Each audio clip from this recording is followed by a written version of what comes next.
반갑습니다. 플러스 경매 김수경입니다. 저는 부산, 울산, 경남 지역에서 경매 대행 그리고 경매 교육일을 하고 있습니다. 오늘은 구독자분 문의를 한번 같이 공부하면 좋을 것 같아서 소개해 드리려고 합니다. 올해 공인중개사 취득하고 경매에 관심이 생겨서 무료 경매 사이트를 보고 있는데 궁금한 물건이 하나 생겨서 문의를 드립니다. 울산 빌라 물건인데요. 2019 타경의 7466 선순위 전세권자가 경매 신청한 물건인데 경매에서 충당되지 않으면 인수되는 거 아닌가요? 경매지상에서는 인수라는 말이 없고 소멸이라고 분석이 되어 있어서요. 분석 부탁드려도 될까요? 라고 했습니다. 같이 한번 보도록 하겠습니다. 울산법원 2019 타경의 7466 매각기일은 1월 14일이네요. 그죠? 아직 한참 남았네요. 울산광역시 중구 성안동에 있는 성안동에 빌라가 많죠. 밝은 누리빌이라는 빌라입니다. 전용 면적 약 20평 정도 되고요. 감정가가 1억 7,600 그런데 두 번이 유찰이 됐습니다. 그래서 감정가 대비 49%인 8,624만원까지 떨어져 있습니다. 그러면은 등기부를 한번 보겠습니다. 등기부 현황을 보니까 2016년 3월 2일 날 소유권 이전 매각이라고 되어 있네요. 원래 일반 매매일 경우에는 소유권 이전 그리고는 가로 안에 매매라고 되어 있죠. 근데 매각이라고 되어 있는 것은 경매로 취득을 한 겁니다. 역시 강제 경매로 인한 매각 이렇게 되어 있습니다. 그리고 약 한 달 후인 2016년 4월 18일 날 전세권이 설정됩니다. 전세 보증금은 그죠? 1억 5천만 원이네요. 그리고 그 다음에 근저당, 또 가압류, 또 압류 이렇게 되어 있는데 2019년 5월 9일 날 임의경매가 들어옵니다. 자, 임의경매가 이렇게 들어오니까 얼핏 제가 이름을 다 지워놔가지고 그 위에 있는 근저당권자 김땡땡 씨가 신청한 겁니까? 그게 아니라 이 전세권자 김땡땡 씨가 신청을 한 거예요.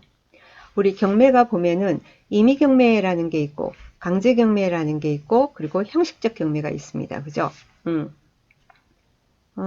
임의경매는 근저당권자나 전세권자가 경매 신청을 할 때 이것을 임의경매라고 합니다.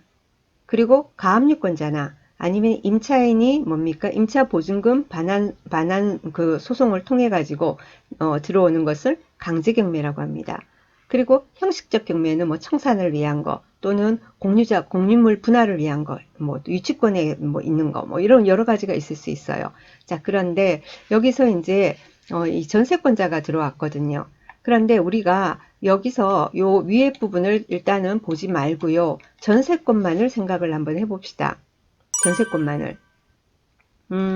우리 말소기준 등기는 어떻게 되죠? 어떤 게 말소기준 등기가 될 수 있죠?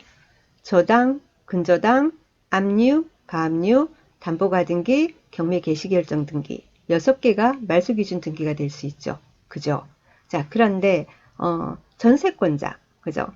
선순위 전세권자가 뭐 경매 신청을 하거나 배당 요구를 하거나 그랬을 때는 전세권도 말소기준 등기가 될 수가 있습니다.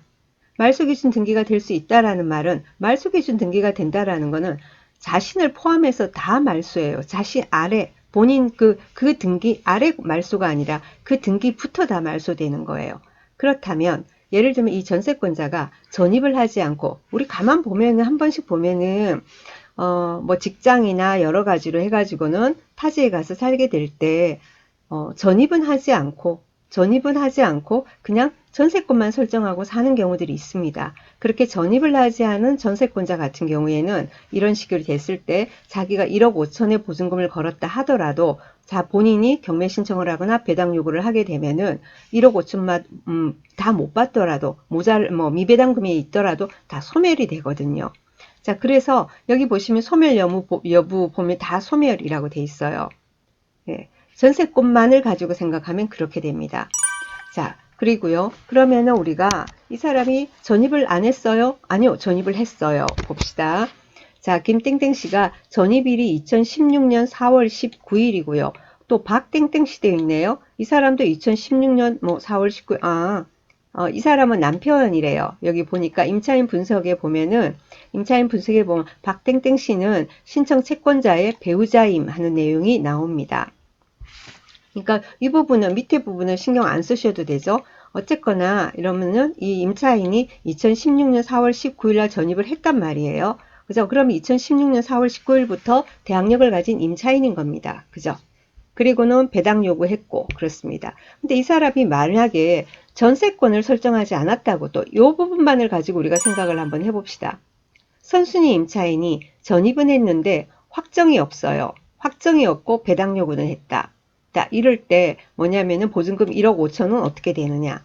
이런 경우는 확정이 없잖아요. 근데 이 보증금이 소액 임차인 최우선 변제 그 범위에 들어간다면은 뭐 최우선 변제를 받고 그 다음에 뭡니까? 다른 채권자들 그죠? 밑에 있는 사람도 받고 그리고는 나중에 남는 게 있으면 받을 수 있겠지만 남는 게 없으면 못 받는 거고 이렇게 되는데 이 1억 5천이라는 보증금 금액으로 봐서 최우선 변제는 전혀 있을 수 없잖아요. 자, 그래서 이 사람이 전세권 설정을 안 하고 그냥 임차인으로서 이제 전입하고 배당 요구한 임차인이 보증금 1억 5천이다. 뭐 이런 사건에서는 낙찰자가 전액 인수라는 상황이 벌어지게 됩니다. 자, 그런데 이 사람 같은 경우에는 전입을 했고요. 2016년 4월 19일에서 선순위 임차인으로서의 자격을 가지고 있고 또 전세권 설정을 했습니다. 전세권 설정을 했어요. 자, 그래서 뭐냐면은 이 부분이 굉장히 논란이 되는데, 판례가 있다고 합니다. 판례가. 자, 임차인은 최선순위 전세권자도 되고, 또 대항력 있는 임차인도 되고 그러잖아요. 자, 자신의 지위를 강화하기 위해서 설정한 전세권으로 인해서 주택임대차보호법상 대항력이 소멸된다는 것은 부당하다. 예를 들면 전세권자로서 했잖아요. 전세권자로서 경매 신청을 하지 않았습니까? 자, 그러면은 전세권이 말소 기준 등기가 돼가지고 이게 1억 5천을 다 못 받더라도 말소가 돼버려야 되는 거예요. 자, 그런데 뭐냐면은 그 전세권은 임차인이 대항력 있는 임차인인데 자신의 지위를 강화하기 위해서 설정한 전세권이다. 그래서 그런데 너무 이건 억울하지 않느냐. 그래서 이게 대항력이 소멸된다는 것은 부당하다. 그래서 전세권이 그 말은 뭐냐면은 전세권이 매각으로 소멸이 되더라도 임차인의 지위는 그대로 가지고 있다. 그렇게 되거든요. 그러면은 경매 낙찰이 되고 예를 들면 어떤 낙찰 금액이 나올 거 아닙니까? 그만큼을 받고 나머지 모자라는 금액에 대해서는 임차인의 입장에서 또 대항력을 주장할 수 있다라는 그런 의미가 된다라는 거죠. 그래서 결론은 뭐냐면은 한번 배당표 한번 보죠. 배당표. 지금 현재 최저가가 8,624만 원입니다. 그래서 경매 비용 230 얼마 되고요. 그걸 빼면은 약 8,400만 원을 가지고 배당을 하게 됩니다. 그런데 이제 울산시 중구에서 그죠? 압류 들어온 게 있어요. 그래서 체납 상당액이 먼저 공제가 될 것이고 그 다음에 이 전세권자가 배당을 받는데 1억 5천을 받아야 되잖아요. 그런데 이거 세금 부분을 생각을 안 한다 하더라도 배당할 수 있는 거는 약 8,391만 7천 원 이것밖에 안 되잖아요. 그러면은 못 받는 금액이 6,600만 원이 되는 거예요. 이것을 뭐냐면은 매수인이 인수해야 한다라는 그런 결론이 나오게 됩니다. 그죠? 그런데 6,600만 되겠습니까? 이 금액을 알 수 없잖아요. 세금 금액을. 그죠? 6,600 플러스 알파가 되겠죠. 이 세금 부분만큼. 그죠? 그래서 얼마가 되는지 하긴 세무서가 아니고 중고 이러니까 큰 금액은 아니겠지만 그래도 얼마간 6,600만 원에 플러스 알파가 있다. 이렇게 되는 거예요. 그러면은 이런 사건에 일반인이 낙찰을 받는다 하면 낙찰가가 어떻게 되는 겁니까? 결국은 낙찰가 플러스 잔액 인수하는데 세금 부분까지 들어가니까 1억 5천 플러스 알파라는 결론이 나오게 되겠다. 그죠? 시세가 얼마인지 알 수 없지만 참 낙찰되기 좀 어렵겠네요. 지금 여기 감정이 1억 7,600 돼 있지 않습니까? 빌라고. 그죠? 근데 여기서 시세가 엄청 한 2, 3천만 원 올라 있지 않은 이상은 1억 5천 플러스 알파가 되는데 결국은 그 낙찰 받는 낙찰자가 그죠?